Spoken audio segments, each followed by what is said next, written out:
Vous allez maintenant apprendre ce qu'est la matrice inverse d'une matrice.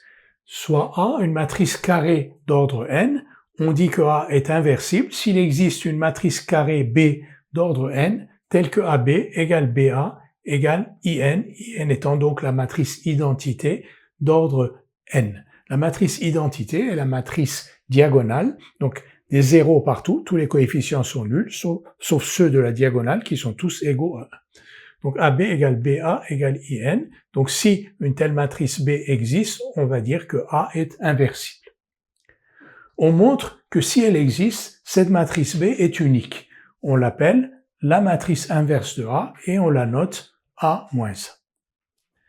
Un cas particulier intéressant, celui des matrices carrées d'ordre 2, où on peut déterminer l'inverse de la matrice facilement.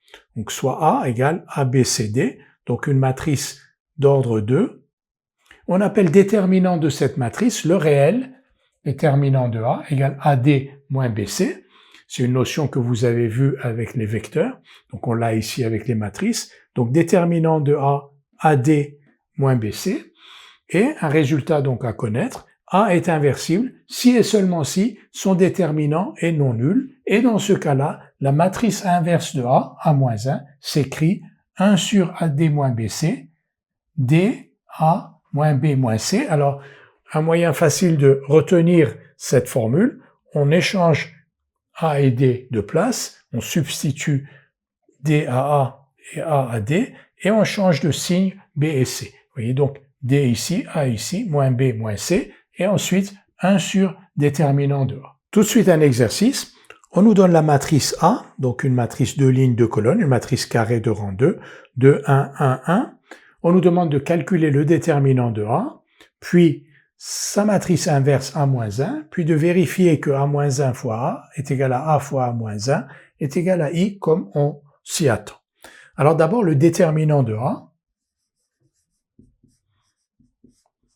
2 fois 1, moins 1 fois 1, égale 1.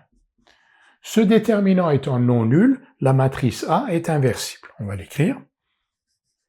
Déterminant de A différent de 0. A est donc inversible.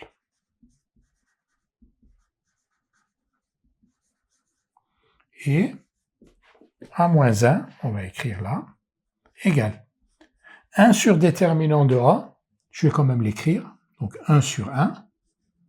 Et ensuite, on a dit qu'on changeait 2 et 1 de place et qu'on changeait 1 et 1 de signe. Et donc, A-1 est égal à 1, moins 1, moins 1, 2. Nous avons donc vérifié que le déterminant de A était non nul. Le déterminant de A étant non nul, A est donc inversible. Et nous avons appliqué la formule qui nous permet de calculer la matrice inverse de A. Maintenant, on va vérifier qu'en multipliant cette matrice inverse par A, donc A-1 fois A fois A-1, on trouve à chaque fois I2. On va d'abord calculer A-1A, qui est donc égal à 1, moins 1, moins 1, 2, fois A, donc 2, 1, 1, 1, égale.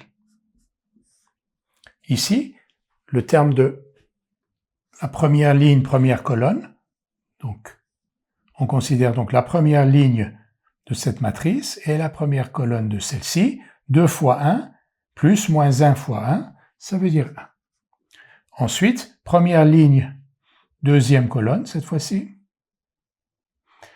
1, moins 1, 0. Maintenant, ici, deuxième ligne, première colonne, on va considérer donc ça, cette deuxième ligne, première colonne, moins 2 plus 2, 0. Et enfin, ici, deuxième ligne, deuxième colonne, moins 1 fois 1, plus 2, et 1, qui est bien I2. Souvent, on n'écrit pas I2, on se contente d'écrire I, il va de soi qu'il s'agit de I2. On va maintenant calculer A fois A-1. A fois A moins 1 maintenant, donc on a écrit A ici, A moins 1 là, égale 2,1 fois 1 moins 1, donc 2 moins 1, 1, moins 2 plus 2, 0, 1 moins 1, 0, moins 1 plus 2, 1, I2. Donc nous avons bien vérifié que la matrice inverse A moins 1 que l'on avait calculée avec la formule convenait bien, heureusement.